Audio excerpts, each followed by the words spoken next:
জাতীয় বিশ্ববিদ্যালয়ের অধীনে অনার্স ভর্তিতে গ্রুপ পরিবর্তন করে ভর্তি হওয়াটা কি খুব ভালো হবে? কারণ অনেকেই গ্রুপ পরিবর্তন করে ভর্তি হতে যাচ্ছ। বিজ্ঞানী শিক্ষার্থীরা মানবিকে কোনো সাবজেক্টে একটা বিএ অথবা বিএসএস করতে যাচ্ছ, বা তোমরা যারা বিজ্ঞানী শিক্ষার্থীরা রয়েছে তোমরা বিবিএ করতে চাচ্ছ, এটা আসলে কি ঠিক হবে কিনা এই প্রশ্নটা আমাকে অনেকেই করছিল যে ভাই আমি গ্রুপ পরিবর্তন করতে চাই, আমি বিজ্ঞানে ছিলাম অথবা আমি মানবিকে ছিলাম, এখন আমি অন্য গ্রুপে যেতে চাই, আমি ব্যবসায় ছিলাম এখন আমি মানবিকে যেতে চাই, এই বিষয়গুলো ঠিক হবে কিনা সেটা নিয়ে কথা বলি। বেশিরভাগ শিক্ষার্থী বিজ্ঞান বা ব্যবসা শিক্ষার্থীরা মানবিকে যেতে চাও, কারণ মানবিকের কিছু সহজ সাবজেক্ট আছে যে সাবজেক্টগুলোতে চাও তুমি পড়াশোনা করতে। তার একটাই কারণ হচ্ছে তোমার এসএসসির রেজাল্ট অতটা বেশি ভালো না। বাট এখানে আমি তোমাদেরকে কিছু প্রতিকূলতার কথা অবশ্যই বলবো আর কিছু সুবিধার কথাও বলবো। বিশেষ করে যারা বিবিএ, অনেকে আবার আছে যে বিজ্ঞান বা মানবিকের স্টুডেন্ট কিন্তু তুমি কমার্সে যেতে চাও, বিবিএ করতে চাও, সেক্ষেত্রে তোমাদের কিছু সুবিধা অসুবিধাও রয়েছে। আমি প্রথমত আগে যারা মানবিকে যেতে চাও, সেটা তুমি বিজ্ঞানের হও সেটা তুমি ব্যবসায়ের হও, যেই হও না কেন, বা যারা মানবিক অলরেডি পড়ছো তারা যদি মানবিকে যেতে চাও, সেক্ষেত্রে মানবিকের যে সাবজেক্টগুলো রয়েছে আমরা যদি দেখি ইতিহাস, অর্থনীতি, তারপর হচ্ছে তোমার এখানে ইসলাম ইতিহাস, সমাজকর্ম, সমাজ বিজ্ঞান, তারপর ভূগোল, তারপর হচ্ছে তোমার এখানে আরও কি কি যুক্তিবিদ্যা, তারপরে হচ্ছে অভাব তো নাই সাবজেক্টের, তাই না, রাষ্ট্রবিজ্ঞান, এরকম অনেকগুলো সাবজেক্ট রয়েছে যার উপরে তুমি মানবিকে পড়তে পারো। এখন তোমরা যারা গ্রুপ পরিবর্তন করছো, তোমরা যারা অলরেডি মানবিকে আছো, তারা তোমরা যে কোনো সাবজেক্ট চুজ করতে পারো, কারণ তুমি অলরেডি মানবিকে 2 বছর পড়েছো, এর আগে এসএসসিতে 2 বছর পড়েছো, 4 বছর তোমার অভিজ্ঞতা আছে, তুমি খুব ভালো একটা মানে মানে বলা যায় যে রেজাল্ট করতে পারো। কিন্তু যারা কিনা তুমি সায়েন্স থেকে যাচ্ছ, অ্যাজ এ কমার্স থেকে যাচ্ছ, তখন তোমাকে চিন্তা ভাবনা করে নিতে হবে তুমি আদৌ মানবিকের সাবজেক্টগুলো নিতে পারবে কিনা। অবশ্যই নিতে তো পারছো, কিন্তু তুমি সেখানে ভালো রেজাল্ট করতে পারবে কিনা সেক্ষেত্রে চেষ্টা করো একটু মোটামুটি কায়দায় মানে তুমি স্টুডেন্ট ভেদে ভালো ভালো সাবজেক্ট চুজ করো। যদি স্টুডেন্ট খারাপ হয় তাহলে নর্মাল সাবজেক্টগুলো চুজ করো।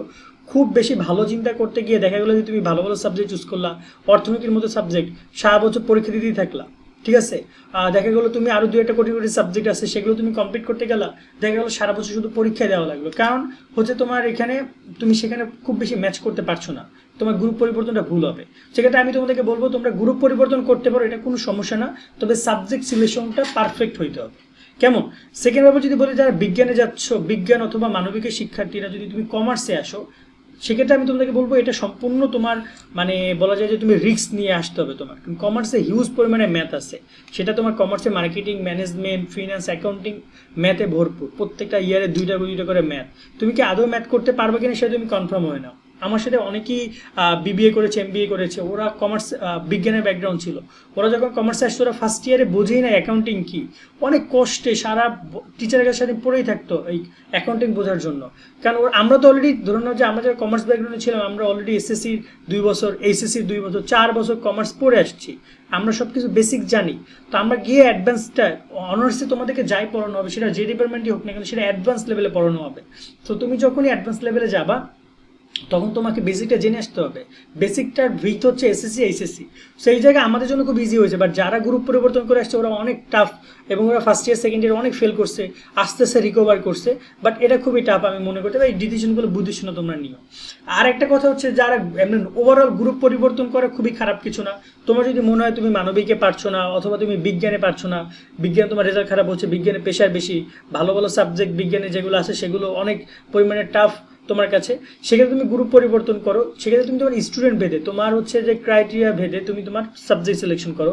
আর সবচেয়ে বেশি বেটার হয় তুমি তোমার ফিউচার চিন্তা ভাবনা করে, কারণ যখন তুমি একটা সাবজেক্ট সিলেকশন করবা তখন তুমি তোমার মতো করে সিলেকশন ইচ্ছে মতো করলা না হয়, কিন্তু তুমি ওই সাবজেক্টের উপরে বুঝো তুমি 4টা বছর পড়বা অনার্স, 2টা বছর আবার মাস্টার্স করবা, বা 1 বছর মাস্টার্স করবা, 5 বছর ওই সাবজেক্টে টাইম দিবে এবং ওইটার উপরে তোমার ক্যারিয়ার দাঁড়া করাইতে হবে। সেক্ষেত্রে তুমি সে সাবজেক্টে তোমার পছন্দ কিনা, সেই সাবজেক্টের মার্কেট ভ্যালু কি, এই বিষয়গুলো তোমাকে জেনে নিতে হবে, বুঝে নিতে হবে। আশা করি তোমরা বিষয়গুলো বুঝে দেন ডিসিশন নিবা। আজকের মতো ভিডিও আমরা এখানে শেষ করছি। সকলে অনেক অনেক ভালো থাকবে। আল্লাহ হাফেজ।